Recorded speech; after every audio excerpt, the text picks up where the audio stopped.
Excellent. So again, welcome everyone to our Washington All-Mission Academy. Today, our first class of the day is going to be the safe in-person activities in the COVID environment, led by three outstanding cadet instructors, Cadet Major Shepard, Cadet First Lieutenant Shui, and Cadet First Lieutenant Huete.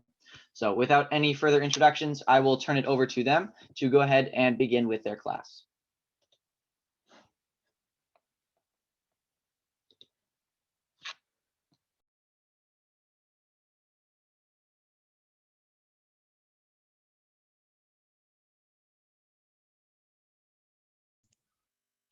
All right, good morning, everyone, and welcome to the Safe in-Person Activities lesson. I am Cadet Major Shepard, and my fellow instructors who are also here tonight are First Lieutenant Shui and Cadet First Lieutenant Huete.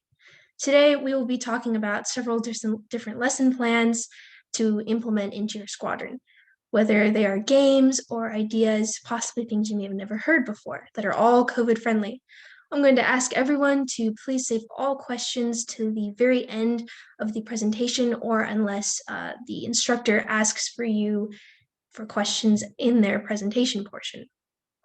So I would suggest that you write down whatever questions or notes that you might have as we go through the presentation.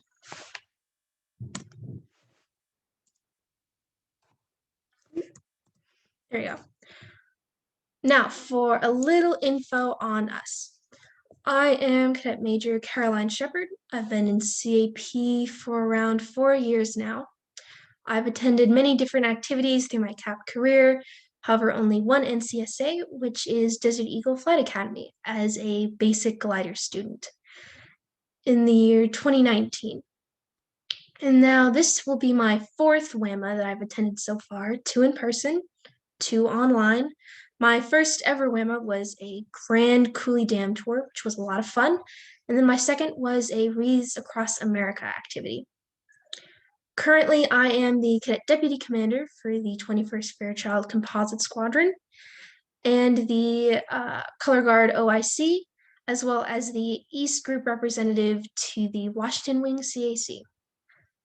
Now I introduce Cadet First Lieutenant Catherine Shui. Hi, everybody. My name is Cadet First Lieutenant Catherine Shui. Like Cadet Major Shepard mentioned, I have been in Civil Air Patrol for 4 years. I have attended a few WAMAs. I've attended at least 3 in person, and I think this would be my second one online. I have not been to a national cadet activity, although I am going to go to Desert Eagle this year. I am from Bellingham Composite Squadron, and I have served as Deputy Commander, as well as I'm serving as our Flight Commander at the moment. I have been accepted for Flight Commander at 3 different encampments. Sadly, those all got canceled this last year due to COVID.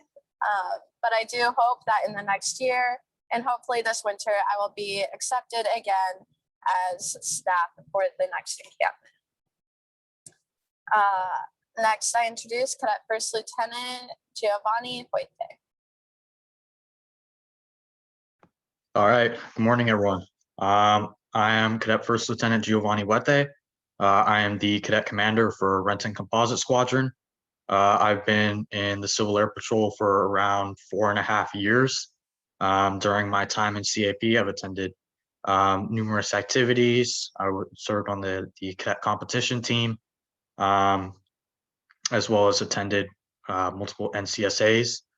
This is my first WAMA, so I'm excited to be here as an instructor.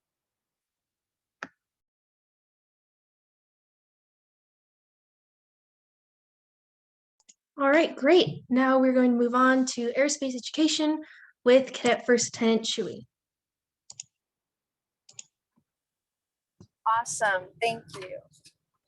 So aerospace education, as we've moved in person, we have done quite a few different things. First thing is model airplanes or gliders. My squadron is currently working on their model rocketry badge.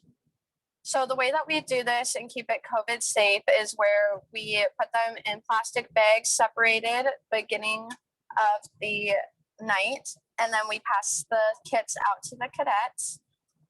So these are all prepackaged, and then when we are putting it all together in, like, if we need to use a hot glue gun, scissors, or whatnot, we'll have the cadets grab those, and then they will either sanitize, for example, the hot glue guns in between each cadet. And then for the scissors, we set those ones aside so that we can sanitize those from the rest after the event is done. And then we take them outside where we can then be equally spaced out and throw them. We also make sure that the cadets, if there's an option to bring your own materials from your house, we do that. So say that you have cardboard or something else that is able to be brought, that is simple for the cadets and not mainly costly, then we have them bring their own. Another thing that we can do is Jeopardy. This is a fun game where we take the questions from the first 6 modules of the aerospace education program and we build a Jeopardy board game with them. So we have it either on PowerPoint or Word. We have the questions from 200 to 600 or possibly 800, depending on how many you'd like to do points. And then after that, the cadets would then choose what they would like, what question number they would like. So this would range, say the 200 is an easy question, and you'd pull the question directly from the aerospace module, giving the cadets a good review of these modules. It's good for the airmen as well as the lieutenants as they go through and continue their knowledge in the Civil Air Patrol cadet program. With this, every single cadet can participate, and as well as at the end, you can reward the different teams, and you can break these teams up just by how they're sitting in the classroom so that you don't need to have them be moving around. We normally split our squadron down in half just from one side of the classroom to the other. Yeah, so that is, I apologize for my camera. But that is the games and beginning of aerospace education. And next we have a few different things we can do in aerospace. So we also have come across where we discuss current aerospace events. So this could be such as the SpaceX rocket that exploded in flight a few weeks ago, as well as onto what scientists have recently discovered in Mars, like the helicopter that they have up there. I don't remember the name of it, but it's when they sent up with the latest Mars rover. They also can, through this, it's able to give the cadets an experience of aerospace that's outside of just Civil Air Patrol and just out of flying planes, because it's super important to know that aerospace is much more than just one simple topic, and that it can range from many different events and things and interest far and wide. We also have aerospace special speakers, and this is good for the cadets because, and with the discussion part, you're not in contact, just like a classroom activity. Both of these are. The special speaker we were able to do over Zoom, but you can also do this as well as bringing them into your squadron, because it is giving the cadets an insight into something that they're able to connect with and learn from somebody else's story. Me going through high school right now and trying to figure out my path, I've been able to, from people's stories, been able to develop my own story and what I would like to do and the way I want to do it. Because a lot of people and cadets think that going into the Air Force or Navy or some other branch of the military is the only way to get where they want to go, although there are so many other options.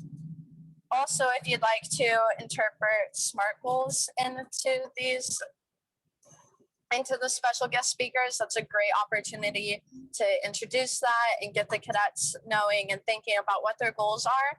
And from learning from these other people, they're able to see and show how it's able to be impactful and influence their daily lives. Okay, next we have a few ways that we've done it, aerospace education outside of just speaking and in the classroom. Can you switch to the next slide, please? Thank you. Okay, so show and tell of different badges. So this is mainly, this one's still in the classroom, but it's where we go onto e-services and show the cadets where you can access the different badges for getting your model rocketry badge, where all the tests are, what books they need. So this is just a more of an informational class about where the reading materials are and how they can access that information. Because right now, as we have introduced a few new cadets into our squadron, it has become very difficult for the cadets to know where things are on e-services and on the Axis and all these other new programs that may not have been there when I first started. So something outside of just sitting in the classroom is using simulations. So for these, we make sure to sanitize these as soon as they're done. The next cadet goes, only one cadet in the area and 1 or 2 supervisors. It depends on your space and the amount of cadets you have. So a few simulations we have is extreme landings, and this is an amazing simulator for Windows 10 app, and then also Google Earth. Those both are free. And then Microsoft Simulator, I've heard it's a great simulator, although that isn't free. It's about $25 depending on what one you get, because I think the minimum is $20 for this program. ORIDEs have been more frequent in the not up here in Bellingham, but more frequent in the east units. And what we have is we are allowed 2 different families to be in the Civil Air Patrol plane. So me, myself, and then my brother, who is also in Civil Air Patrol, we both can go up with one instructor. And because that instructor is outside family, that is 2 families. And because since my brother and I come from the same household, then if they were to get something, then I would have it. So then we both wouldn't be able to go. So that way we're still contact tracing with the cadets. And then we make sure to sanitize the controls, and we encourage bringing your own earmuffs if you have them. But we do make sure that those are all taken care of for the cadets. And we try to make sure that they have a fun and entertaining flight as well while they are up there.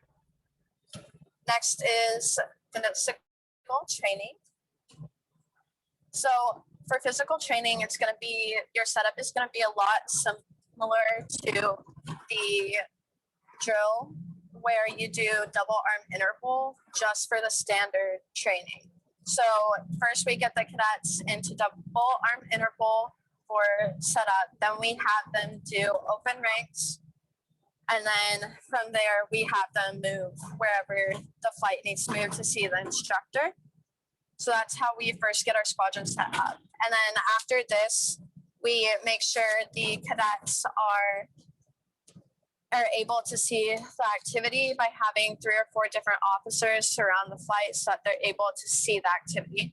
And this is super important because the cadets we're not allowed to go up and physically touch and move the cadets where they are able to get in the proper push-up position or get their knees high enough. So we still have to have everything visual, and it's not as much of a hands-on activity or physical training warm-up without that.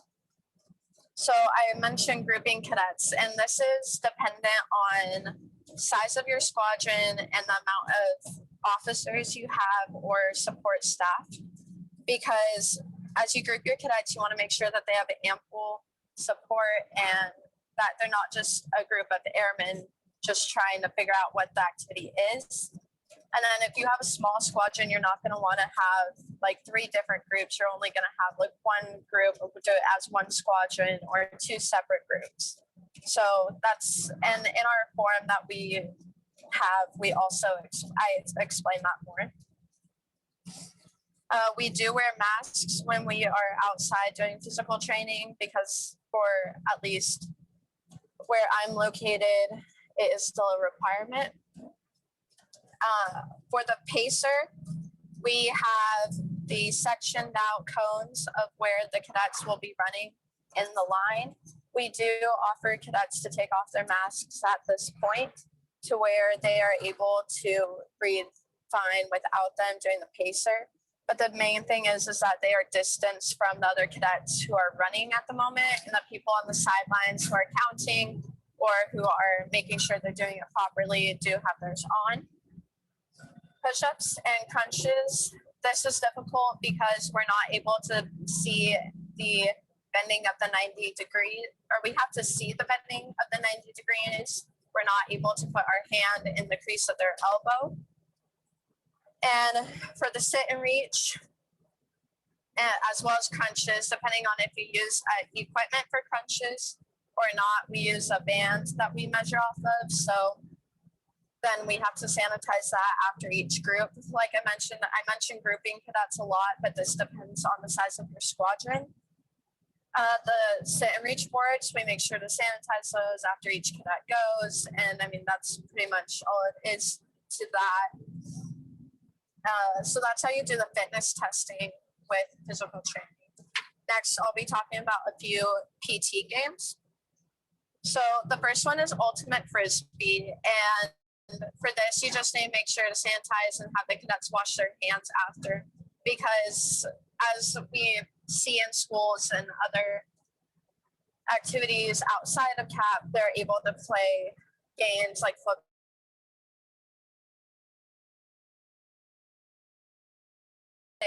Wash their hands after, don't drink anything until they wash their hands, it should be fine. Ultimate Frisbee, like I mentioned, this is where you throw the Frisbee, or we use a ball in our case for our squadron, and you break the group into teams of at least 2, and they have to get to the other side of the area you're playing with the ball. But the trick is that the cadets are only able to take 3 steps with the Frisbee, as well as whatever you're using, and then you have to make sure that they can't go right. So like I mentioned, the 3 feet apart and all the other regulations that COVID has in place, but also it's common courtesy gameplay as well. So it's kind of more of an understanding why they are separated. And then, so after the team scores a point, you are able to then put the team that loses and say that they have to do like 15 jumping jacks or 20 squats, just so that they are being able to get that properly. And they can make sure that that's still more of a PT activity with that. And like I mentioned, this will also be further explained later in the document for you guys. Rock, paper, scissors / house of cards. This is one that I have most recently come in contact with and our squadron has tried out. And this is where you have rock, paper, scissors. You have your group into teams. You have to at least have 2 teams for this activity.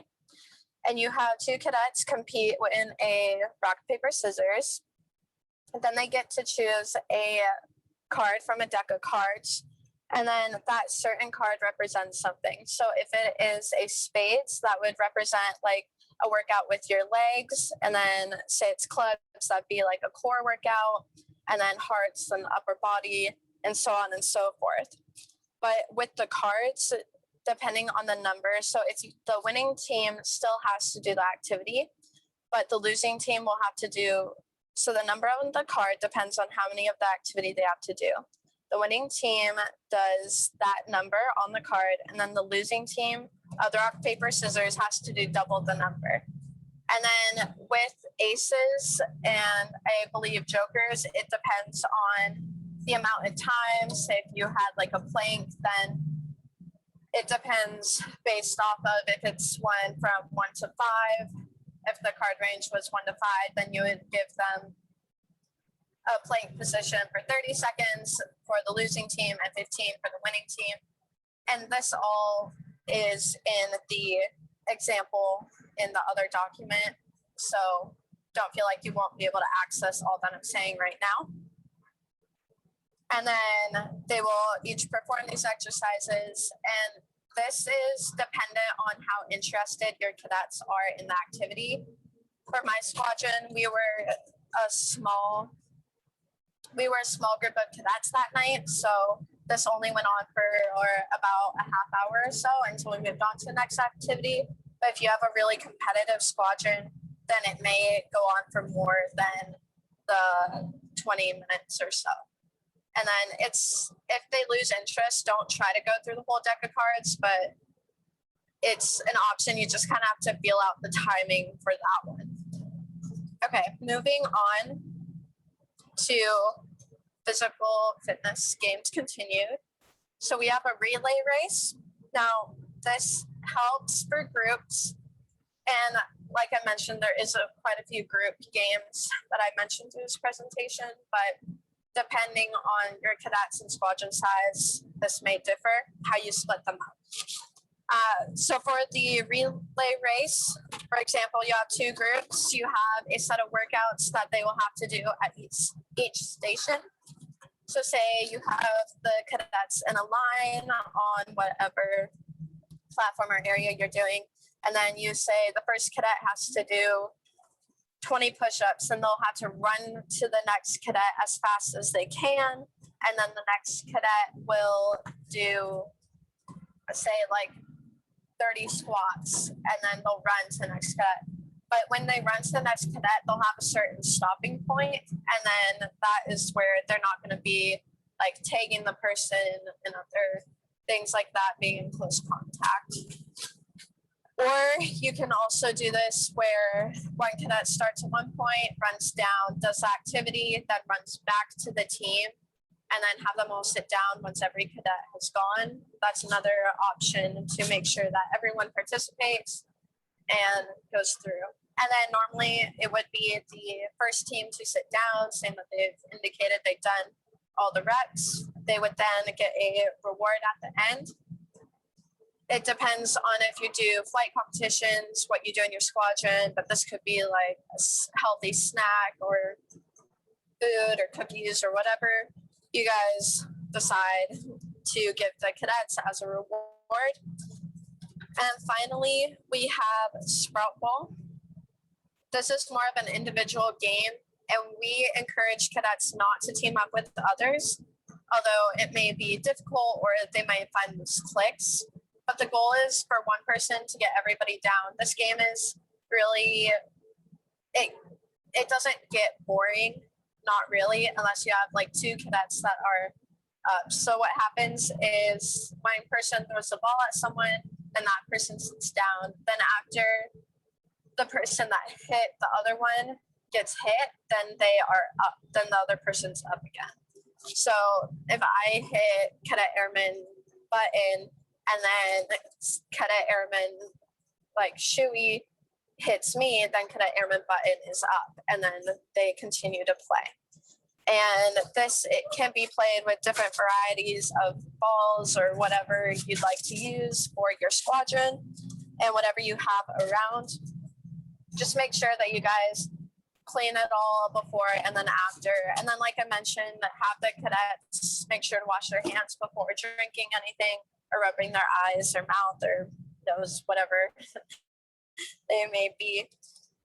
And then the person that's supervising this can also call jailbreak, which means that everybody can stand up and then everybody's playing again. So this is when either 2 people are up and it's been a long time since everyone has played, then they would call jailbreak and then everyone is up and then it's more of an active game again. You can also set boundaries for this, such as having the cadets only be able to take 5 steps with the ball or hold the ball for 3 seconds and then they have to throw it. It depends on what you want to do and what your squadron wants, but there's multiple fun activities. You get it even before they are sit down and are out, have to do a PT activity such as like squats, jumping jacks, lunges. Just ideas to get the cadets more into the game of PT as well as running, and it helps them build their cardiovascular activity. All right, that is all I have. Is there any questions for me at this time? This is your only time to ask questions because I have another event. And all right, feel free to email me. My email is at the end of the presentation. Thank you guys so much for having me and have a good day.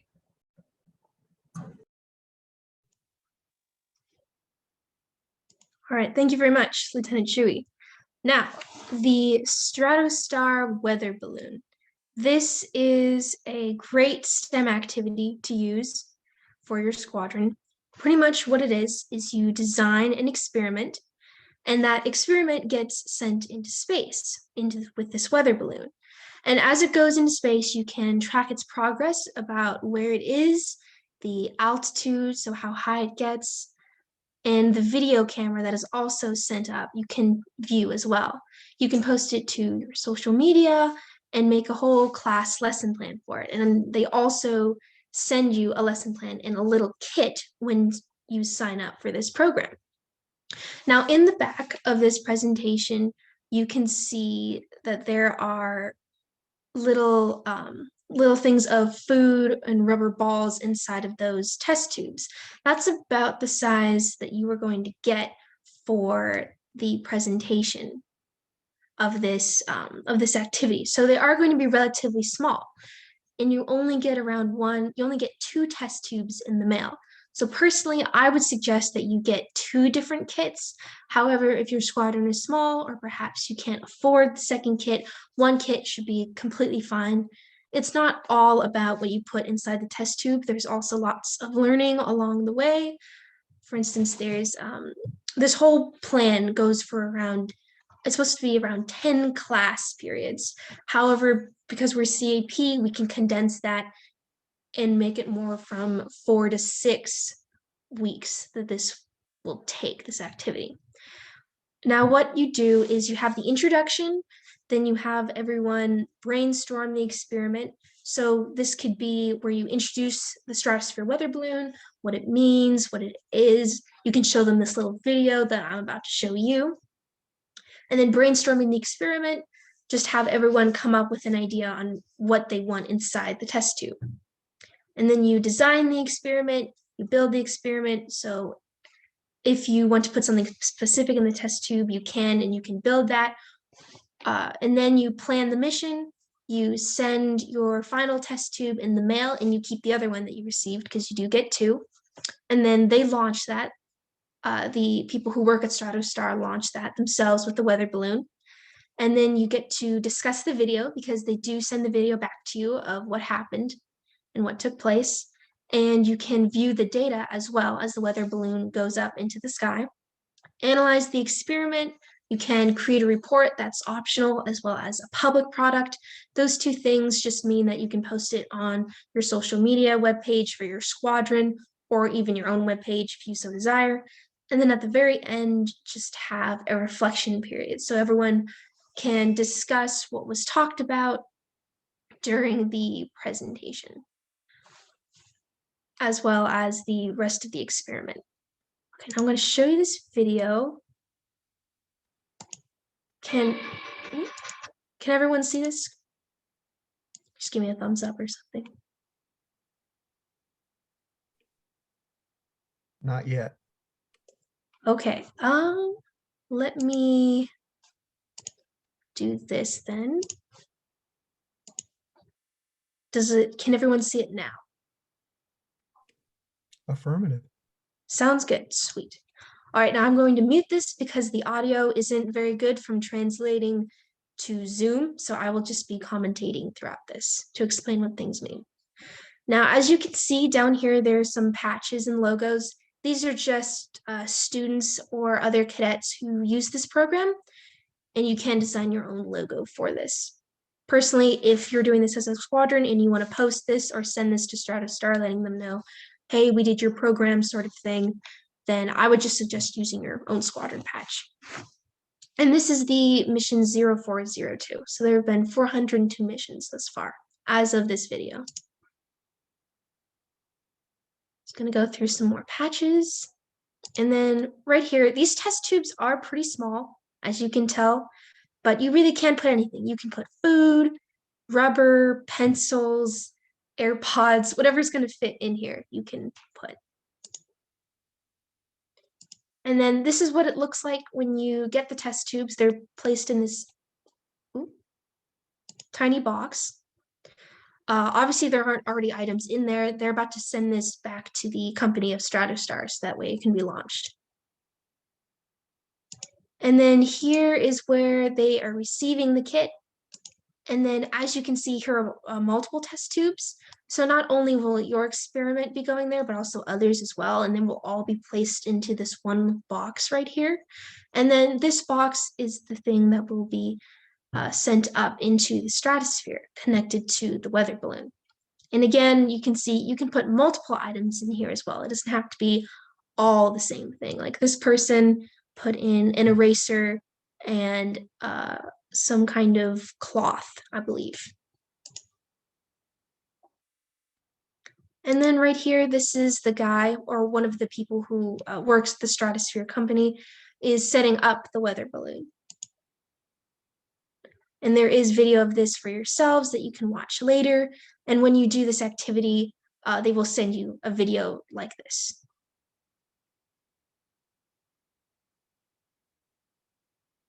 Now he's filling it up with air.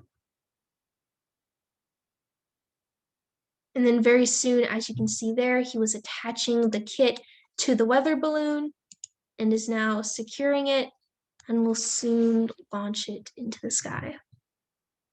And there are multiple kits hanging from there. It's not just one. And there is a camera that is connected to all of that. As you can see, it will turn as it goes. So you can see what's going on, many different views as well. And there's also a little computer in there that will let you access what's going on live as well. So this is live video feed that you can access later on.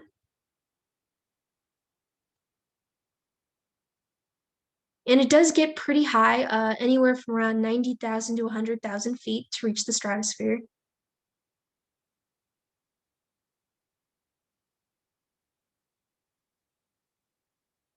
And then when it does get to the top, the balloon will pop and it will fall back down. Now here, this is what the chart looks like of the Stratostar. You can see what height it gets to, how long it's been up in the air. And then over here on the axis, these are different sets of data that you can look at. Temperature, humidity, speed, the pressure, the heading. There are also maps and grids that you can look at as well and examine with your fellow cadets. And there's also a little bit more about the project and a social media sharing up here. So that way you can share that to your social media webpage.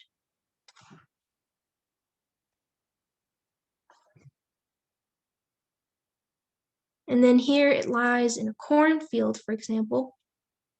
And now they are taking the test tubes back into the kits and sending them back to the children or the cadets who submitted their kits. And then very shortly, they will receive their kits again. Now I don't have a video of what things look like before and after here, but pretty much what will happen, it differs on the object, but there is a very loud suction noise that occurs, and you can really see the difference between the items that you kept and the items that you sent.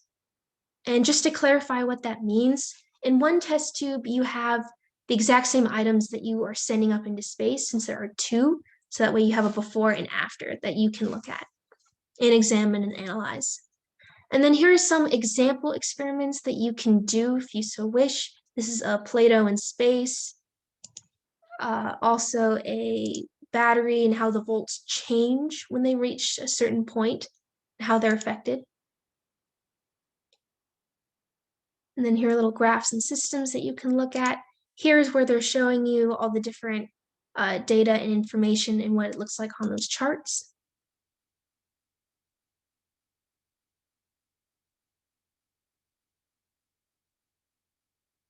And then that is the video for Stratostar. Let me go back to presenting.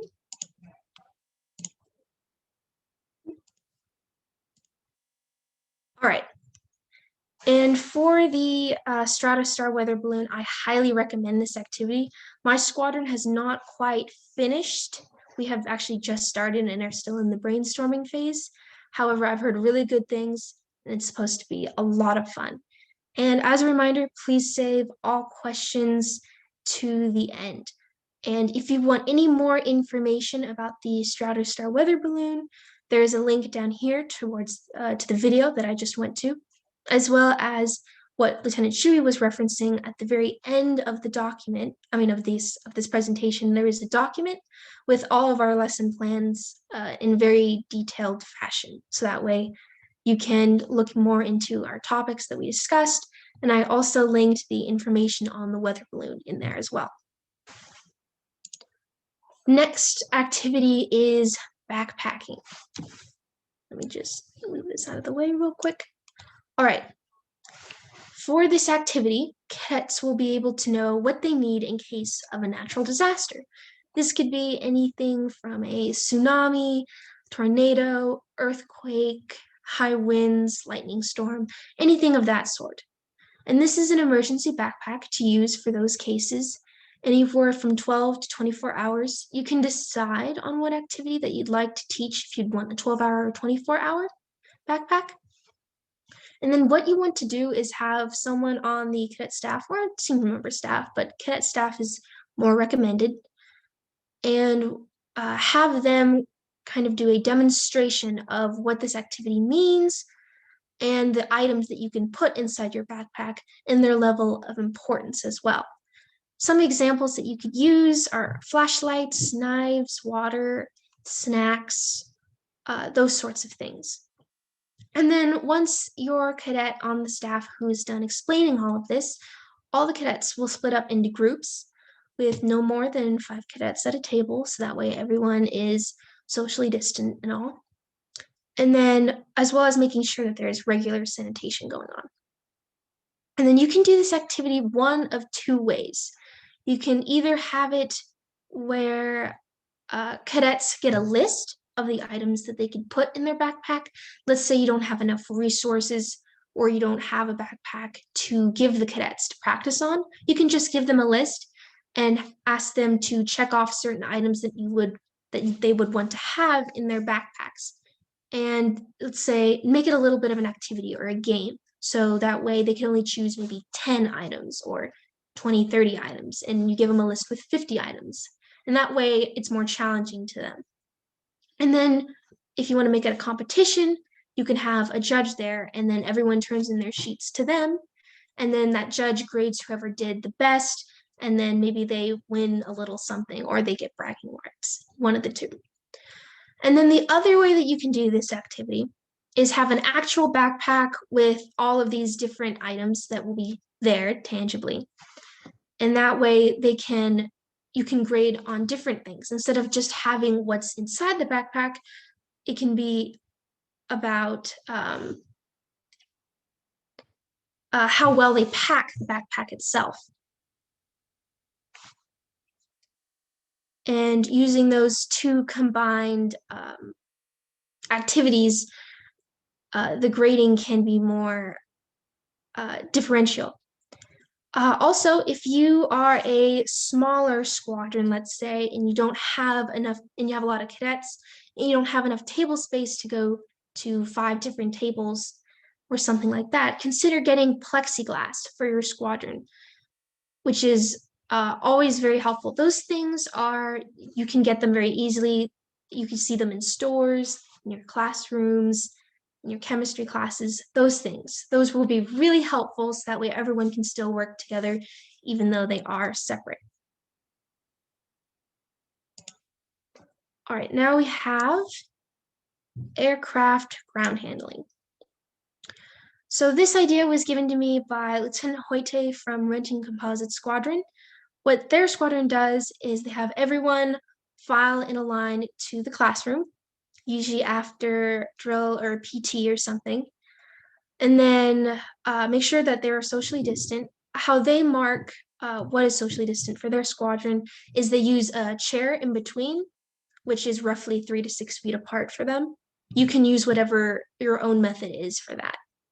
But what you do is you play the ground handling video, and then afterwards you can do a review quiz or go straight to the quiz, but I would suggest doing a review quiz, possibly with all of the cadets or just the cadets who would like to do the review quiz. You can also use a Quizlet or perhaps a Kahoot, whatever you would like to do. And all COVID rules apply here, so make sure that they are wearing masks and aren't touching each other or something, because we all know how cadets can be sometimes. Anyway, next slide, we have drill. So for drill, what you want to do is have them split off into groups. So in each group, oh, and right here, there can be more than 5 cadets in a group, since most likely you will be outside enjoying this beautiful summer air or spring air, soon to be summer. And within these groups, you'll have probably someone on cadet staff, like an NCO, explaining how everything works for certain movements to the basic cadets.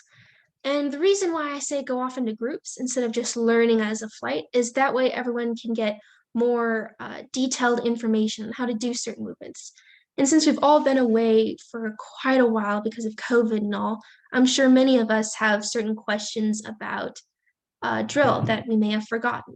And being in a with less people can make it easier for other cadets to ask questions, and perhaps they'll feel a little less intimidated as well. And then once that person who's on cadet staff goes through all of the information for that drill movement or for those several drill movements that they will have, that they receive from their flight commander or whoever it is, cadets will then perform the actual movement. So then that NCO will have everyone form up in their little groups, probably 1 to 2 elements. Now, if your squadron is already very small, you don't need to split off into groups. You can just explain it in one big group. And then make sure when you are formed into groups that the cadets are doing double arm interval. One thing to take note, and something that I've noticed, is that when you tell cadets to do double arm interval, sometimes they will touch fingertips. Try to make sure to clarify that that should not be happening, because it kind of disregards the whole reason for double arm interval, if that makes sense.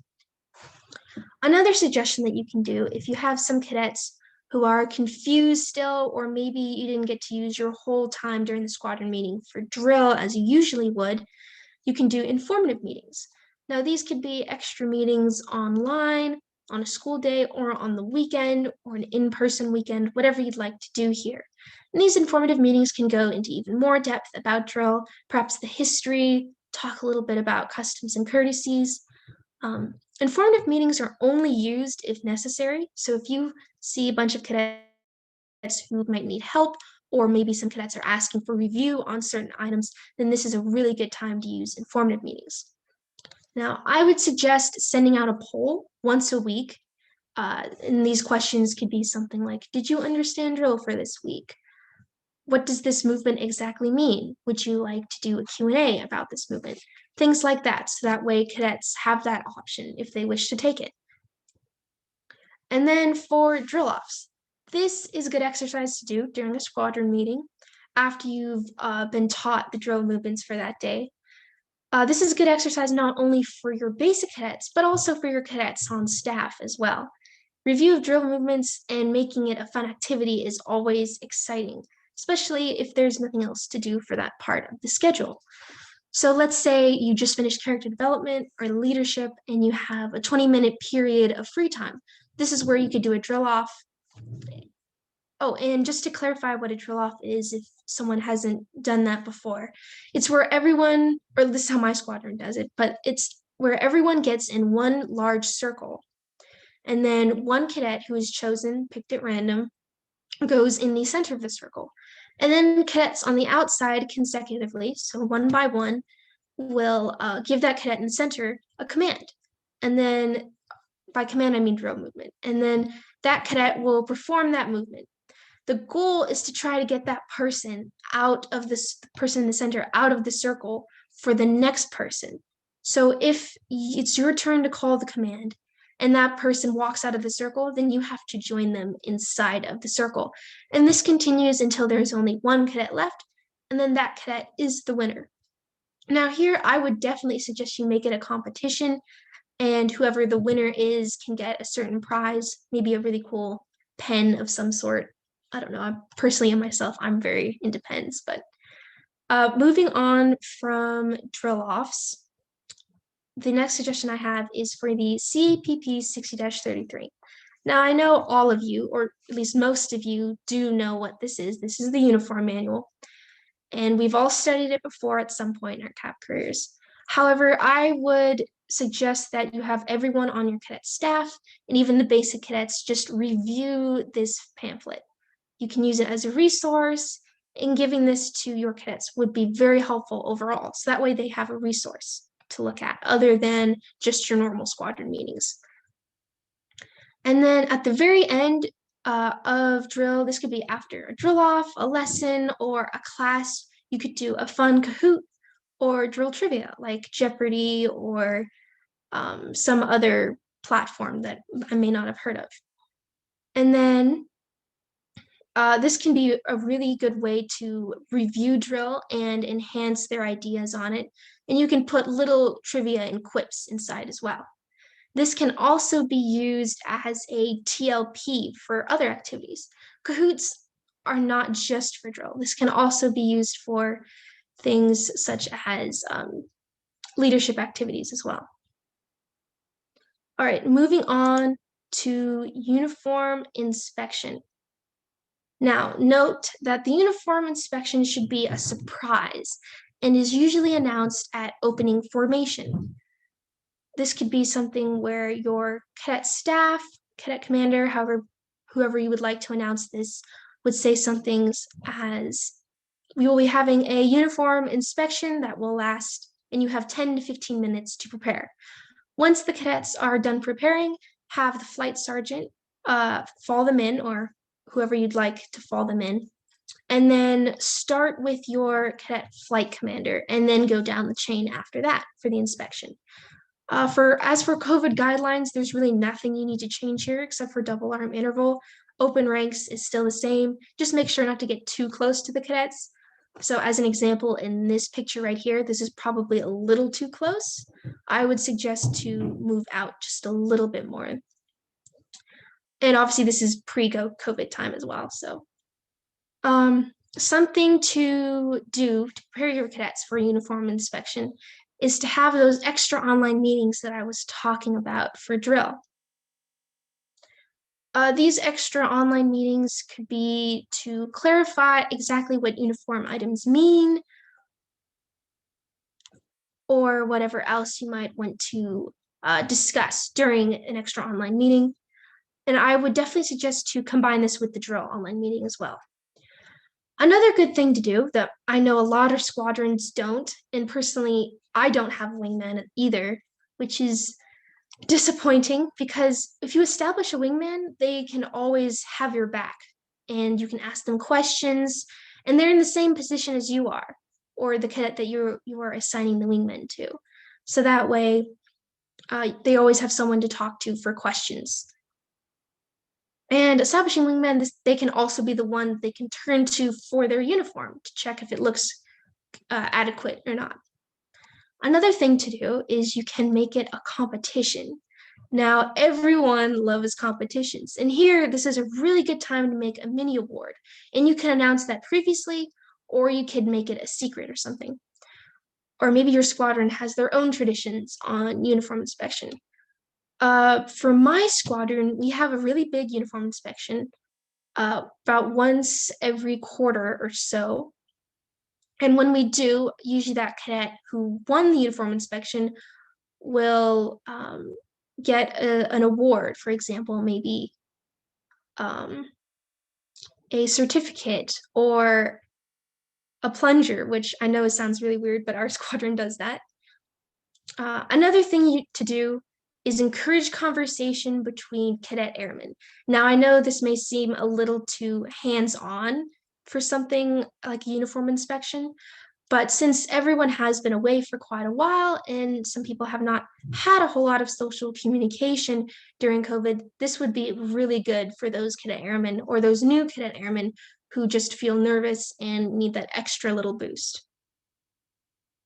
And again, this would be at double arm interval, dress right dress, and I have more information on the uniform inspection, aerospace, emergency services, all of that at the very end of this presentation. Now, moving on to Cadet First Lieutenant Hoyte with leadership. All right, continuing with safe in-person activities that you can implement in your own squadron. I will be focusing on primarily leadership aspects, and we discussed aerospace as well as a little bit of character, but for now, these are going to be or just for this particular section, it will be a lot of leadership, team building, team leadership problems, and so on. So just as an overview for my presentation, there will be 4 activities: uniform builds, impromptu speeches, chain of command and landmine activity, and a shoe shining activity as well. So each of these activities are, I know when my squadron implemented these, they were on sort of a rounds activity. So you would go from, uniform build to impromptu speeches, rotate through groups of cadets around 3 or 4, and then continue on for, say, 1 month leadership activity. But you can feel free to expand these to take up more time if you have more groups, or if you just want to delve more into each activity. But for now, these timestamps are just the ones that we implemented at our squadron. So really, all of these activities are based on building, a number of different skills that cadets can really benefit from, such as strengthening communication skills, boosting morale, enhancing knowledge, and building time under tension, performance/ability.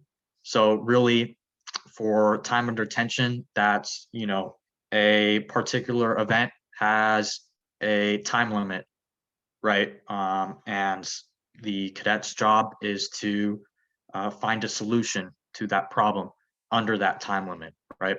So while working together under that stress, the team can come out better, more able, or more adept in solving any other problems that may have a time limit, right? Outside of that one particular activity.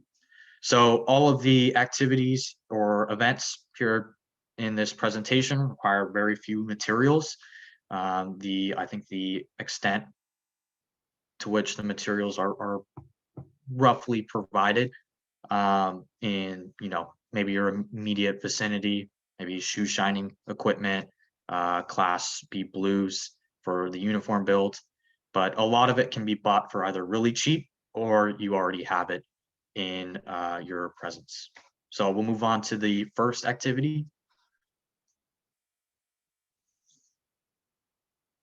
The uniform build. So the required materials for this event are Class B blues uniform, right? A CAPR 39-1 drill manual, and a set of ribbons, iron and ironing table. This isn't really required, but if it is able, or if you have this as a part of your resources, then it would be a really good idea, to throw in an extra aspect to the uniform builds to kind of enhance that event, and a measuring tool or a ruler, right? So for Class B blues, this is just the blouse. You don't need any pants because obviously it's going to be laid out on a table, right? And for the drill manual, CAPR 39-1, you are able to, provide it to your cadets as a reference for any information they need to look up, right? So this is just meant to be a reference. It can be either a digital or physical copy, but although it can be both, it is very good to emphasize that they are not allowed to look up any other regulations on the uniform, just CAPR 39-1, and that's it.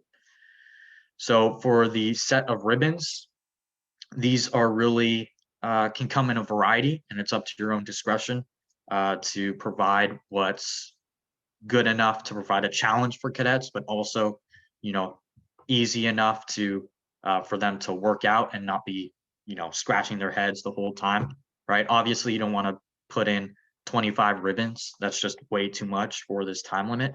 If you wanted to extend the time limit and make it a little bit more of a challenging activity, maybe in larger groups as well, then you can feel free and enhance the ribbon count. But for now, and I detailed this in the Safe in Persons doc, our squadron had around 5 or 6 ribbons, 2 of which were achievement ribbons and 3 of which were non-achievement ribbons. So by achievement ribbons, sorry, I mean, Curry Award, Mitchell Award, right? For non-achievement ribbons, I mean like, community service ribbon or red service ribbon, such and so forth. So the idea of this uniform build event is for cadets to, assemble a Class B blues uniform, right, with the previous materials. So for this event, our squadron had a 20-minute time limit because that was about the sweet spot for cadets to finish in time, while also maybe getting a couple things wrong that the class instructor can go back and correct them on.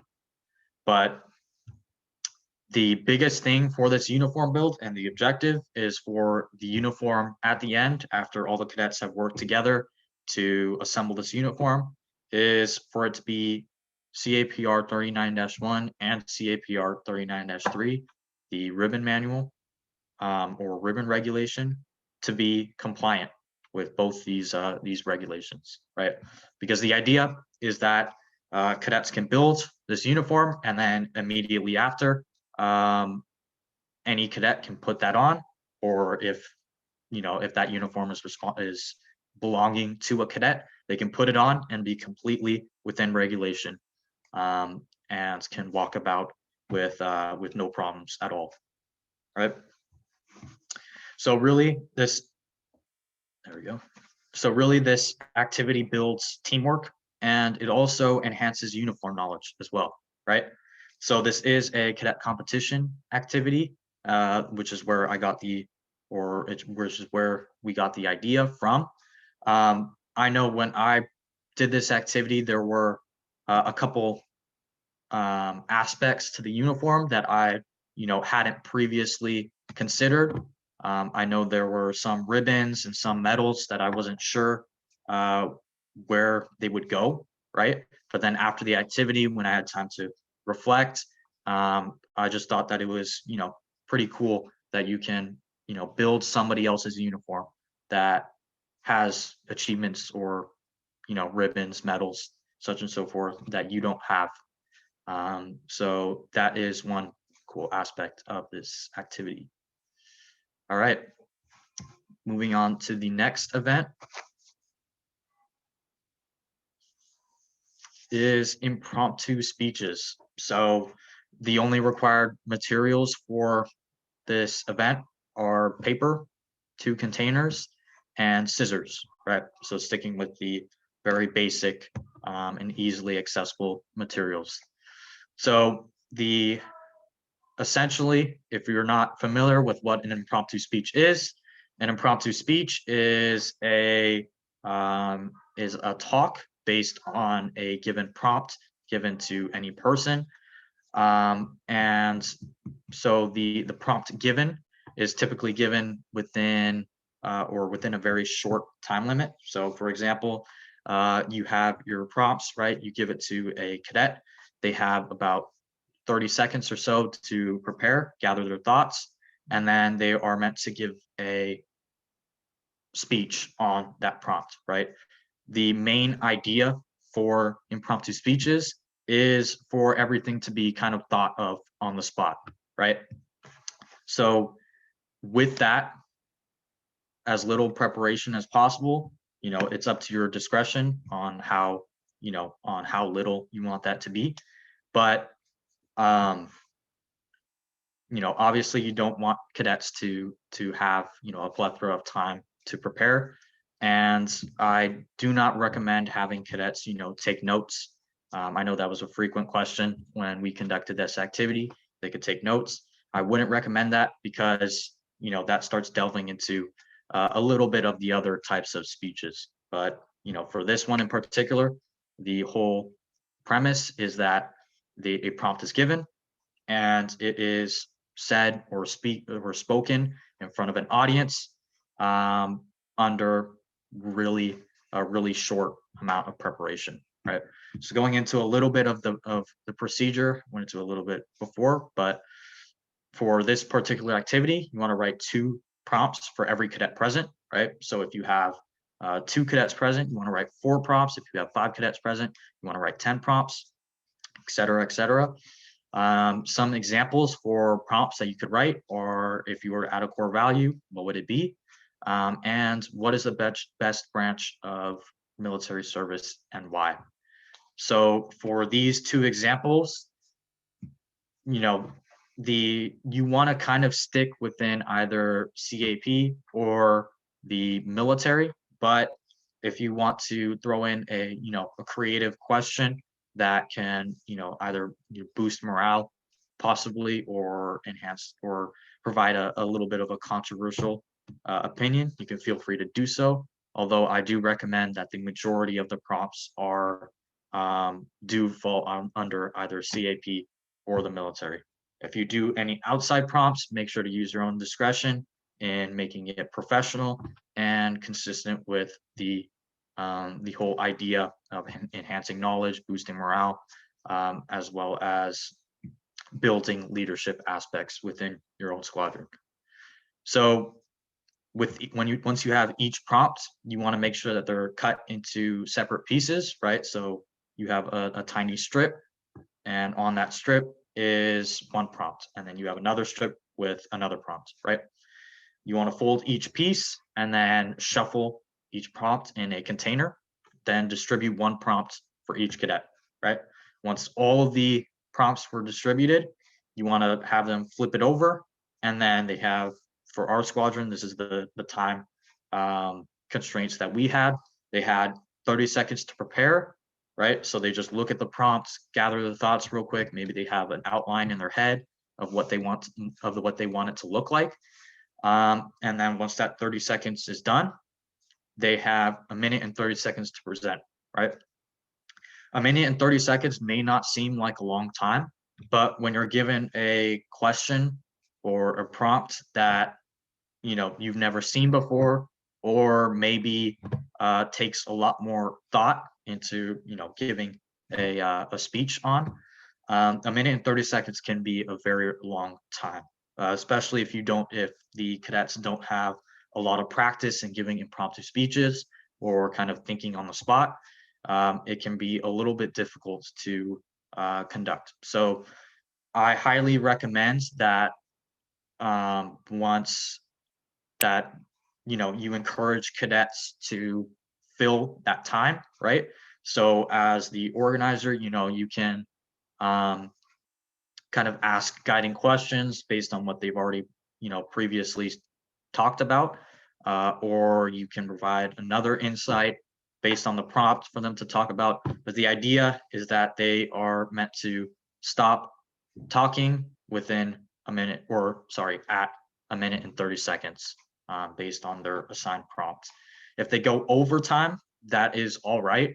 I also do recommend that you don't interrupt their thoughts if they're going, on a pretty good run with their prompt. Then you don't want to cut that off right at a minute and 30 seconds, right? Obviously, if it goes into, for time's sake, if it goes into 2.5 minutes, then you want to kind of start wrapping things up. But the goal is for cadets to, kind of have a good outline and a good speaking ability with very little time to prepare. Sorry. All right, going into the next activity. So the next activity is kind of a double event. So the only required materials are paper and paper plates. Regular paper works as well, although paper plates do kind of provide a tactical aspect to the activity. So first off, we'll start with the first event, chain of command. So for this event, the basic idea is that cadets must work together to assemble their squadron's cadet chain of command. So I have an example of a chain of command on the right. Although not everybody's squadron's chain of command is the same, I highly recommend that you make your own chain of command with your own outline based on the flight commanders and staff members, executive staff members within your own squadron. That way it's a lot easier for cadets to look at and understand.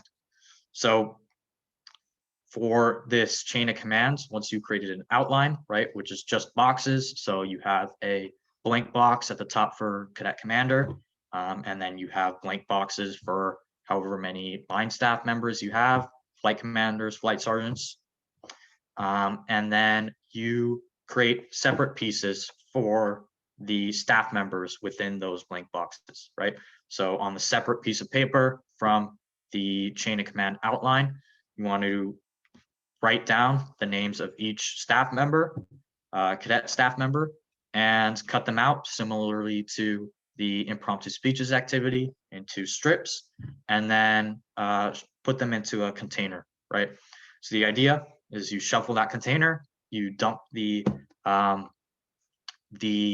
names of those cadet staff members in front of a group of cadets, right? And this typically works best with smaller groups. If it's too large of a group, there ends up being only 1 or 2 cadets that end up participating. But if you have about groups of 2 or 3, then they each work together, they conversate with their own knowledge, and assemble essentially their chain of command, right? So they take those strips of paper that have cadet staff members' names, name and grade on them, and they match it to the chain of command outline, right? So for instance, you have the cadet grade and name of Bravo flight commander. They would take that strip and they would put it into the chain of command where the Bravo commander box would be, right? So after they feel like they're done with their chain of commands, the organizer can look at it, make sure everything is right. If it is right, then they can congratulate them, of course. And if needed, you can also time them, and whoever within groups of cadets in a squadron gets the fastest time can get some sort of reward. But that's if they do get it correct, right? If they don't get it correct, then you want to make sure that you let them know what they got wrong, right? And also be sure that they, that they're, if they were to assemble it again, they are comfortable in doing so, right? So for this activity in particular, a really important aspect of it is understanding the a cadet squadron as a whole, right? So in some squadrons, it may be some cadets may not know the name and grade of another flight staff, right? So this activity helps to kind of give that knowledge to those cadets in an environment where they're kind of working together and combining, their own knowledge if within a group, right? There is a variety of knowledge. So after this activity, it would be good to transition into a landmine activity. So essentially, this event, cadets have to work together to navigate a course with randomly placed landmines, right? So of course, these aren't real landmines. That would be very messy. Cleanup would be very bad if we were to use those. But so just instead, it'll be paper or paper plates. So this activity is best managed and conducted in teams of 3 or 4. If necessary, you can up the amount of teams or the members within that team. But if you do so, I highly recommend expanding your course to match the amount of people, right? If you have a 5x5 landmine course with 20 cadets, that can be done very quickly, and it wouldn't be that much of a challenging activity, right? But if you have, maybe a 10x10 landmine course or a 15x15, right? That would be very large, but you can understand how that could be very difficult to navigate, especially with a lot of people, right? So the idea of this activity is that cadets must progress through this landmine or this landmine course, right? And within the course, there are randomly placed landmines, right? So if they step on a landmine, they must, or if a cadet steps on a landmine, they must return to the beginning and start all over, right? So during this course, only one cadet can progress at a time, right? So say they're navigating the course, they get past the first row, but they step on a landmine, right, in the second row. Once they step on it, the organizer must let them know because, of course, the landmines can't be marked. And that cadet must return to the beginning, right? So the idea is that the group of cadets observe that that one person stepped on a landmine and memorize where that landmine is located, right? So that they don't make the same mistake again. And so they continue to, step on landmines, go to the beginning, navigate a course where there aren't any landmines, right? And once that one cadet has progressed to the end of the course, they have reached the finish line, and their job now is to assist any following cadets with going through that course, right? So the bulk problem for this event is figuring out a safe path to follow without stepping on a landmine, right? So once all of the cadets within a team or a group are at the finish line, then they are finished with the activity and they have accomplished finishing the course, right? So in particular, for this activity, it is very important that any organizer or anybody who's responsible for leading this activity has some sort of course key, either memorized or on a piece of paper, right? Because it is their job to make sure that cadets, if they step on a landmine, are notified, right? If they don't have this key, then the activity becomes basically worthless because the cadets don't know where the landmines are and the organizer doesn't know where the landmines are. So it's very important that the organizer has this key to reference. All right, moving on to the next activity. So for the last activity for this kind of group or rounds event is a shoe shining activity, right? So the only materials required are boots, right? And if it's, if they're wearing ABUs, that should already be on their person. A shoe shining kit and newspapers / cover or some sort of cover if inside, right, to prevent polish.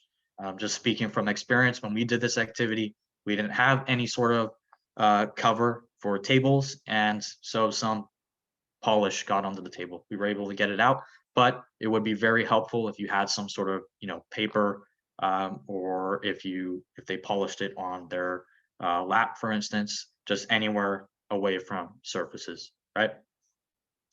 So the objective of this activity is for cadets to work within a group to have the highest boot shine, right? So we found that this works best with groups of 3 to 4, and they're having 1 to 2 shoe shining kits per group.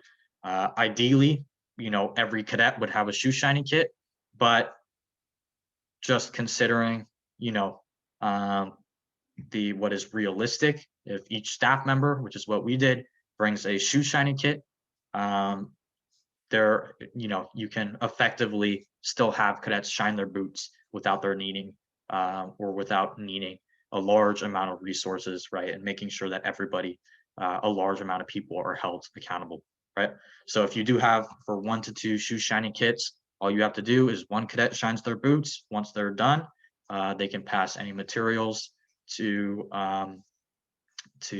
another cadet, and they can go ahead, apply their base coat, and continue shining their shoes, and then they continue to rotate, right? So this activity takes around 15 to 20 minutes.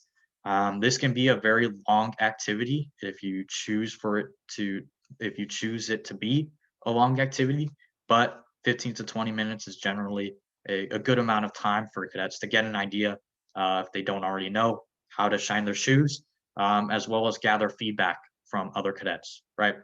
So a big benefit to this activity is it allows for kind of a constructive social time, right?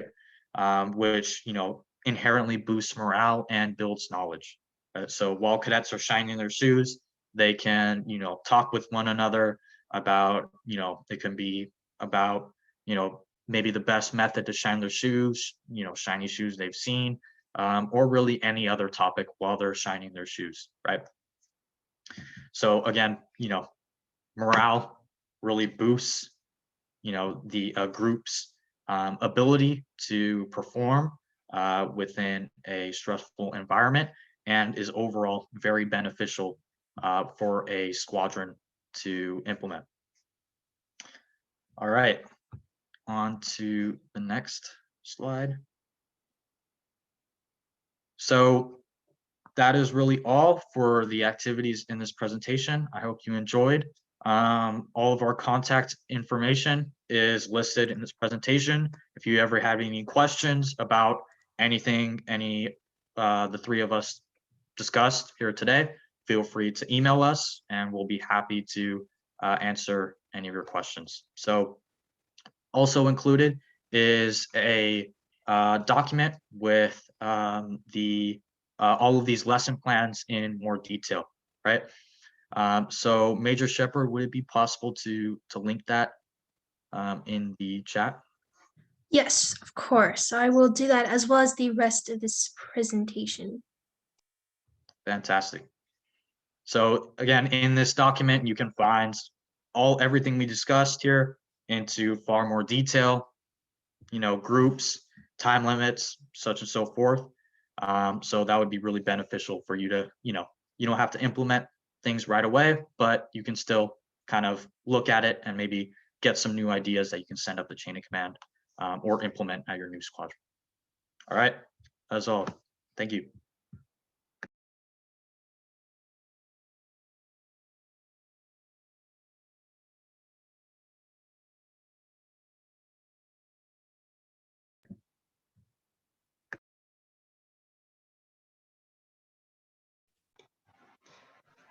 Excellent. Thank you everyone for participating today. We currently have a poll going on for some feedback if you'd like to give to our class. We do take feedback seriously for all of our instructors because we want to make this experience better for you all. And if you have any suggestions for other classes to offer here at the Virtual Washington All Mission Academy, we'd be happy to take those. You can reach out with those suggestions to myself or Lieutenant Colonel Wiggs. You can find our email addresses within the it's just our first name dot last name at wawg.cap.gov. And again, all of our recordings for our VWAMA sessions are posted on our website, wama.wawg.cap.gov. They will be posted within about 1 to 2 weeks. So then you can go back and rewatch any of the previous VWAMA sessions on that website as well. And then I just linked the presentation in the chat if anyone would like to look at that. And the extra document with more detailed, a more detailed version of our lesson plans are also linked with inside that presentation.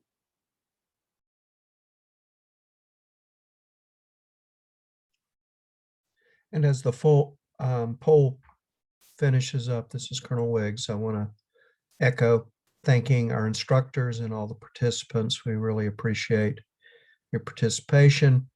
And we'd love to hear about units as they transition from virtual to in-person and hybrid, the successes and the challenges that you've got. And again, we all look forward to when WAMA is able to meet in person and resume our normal functions. And it looks like the responses on the poll have slowed down. So I will close the poll and share the results. And while that is being shared, and you can scroll through that on your own as well, we have 2 more classes. The next one coming up is for seniors for the Civil Air Patrol NCO program.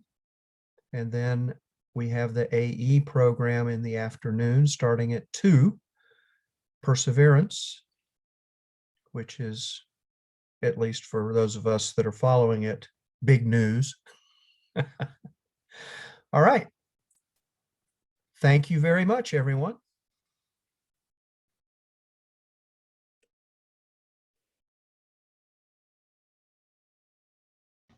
Thank you. Thank you. Thank you, everyone. Thank you. Thank you. Thank you. Have a good day.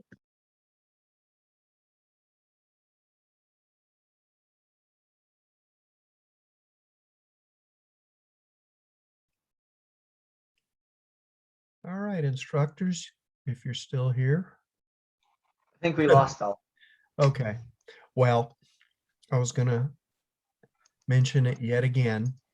They did a great job and timed it very, very well. Oh, you can stop the recording now, sir. Oh, looks like I'm going to have to edit one.